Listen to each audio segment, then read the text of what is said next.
विश्रांतीनंतर आपलं पुन्हा एकदा स्वागत। बहुप्रतीक्षित ठाकरे सिनेमाची स्पेशल स्क्रीनिंग काल मुंबईत पार पडली आणि त्या संबंधीचा विवाद देखील निर्माण झालाय। या विवादावर अनेक प्रतिक्रिया देखील आता उमटू लागलेल्या आहेत। पाहूयात नेमक्या काय आहेत या प्रतिक्रिया। एक सिनेमा पडद्यावर चालत होता तर दुसरा सिनेमा पडद्या मागे चालला होता। ठाकरे सिनेमाविषयी मतभेद चव्हाट्यावर, निर्मात्यावर नाराज दिग्दर्शकाने थिएटर सोडले, निर्मात्यांचा विवादावर पडदा टाकण्याचा प्रयत्न, ठाकरे सिनेमातील विवाद नव्या वळणावर।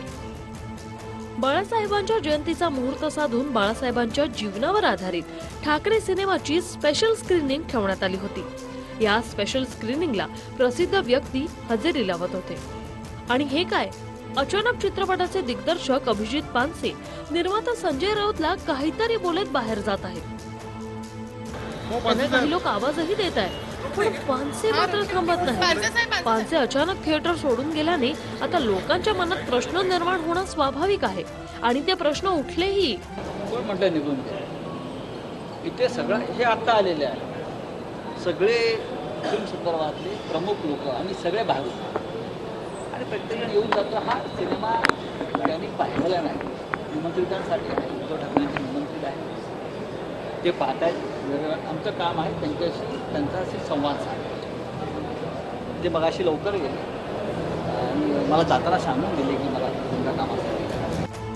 त्यांच्या या उत्तरावरून असं स्पष्ट होतं की चित्रपटाच्या निर्मात्यांनी या मुद्द्यावर पडदा टाकण्याचा प्रयत्न केलाय। दिग्दर्शकाने अचानक असा शो सोडून जाण्यामागे आणखीही काही कारणं सांगितली जात आहेत। असं सांगितलं जात आहे की अभिजित पानसेला सिनेमा थिएटरमध्ये सर्वात पहिल्या रो मध्ये सीट दिली होती। चित्रपट पाहताना ही सीट कुणालाच नको असते, कारण पडदा मोठा दिसतो। नाटकाला पहिली सीट घेतात तर सिनेमाला सगळ्यात मागची सीट घेतात। मला नको पण मुलीला जरा बरी जागा द्या, असं अभिजितचं म्हणणं होतं, पण त्याच्याकडे लक्षही देण्यात आलं नाही, म्हणून अभिजित पानसे निघून गेले।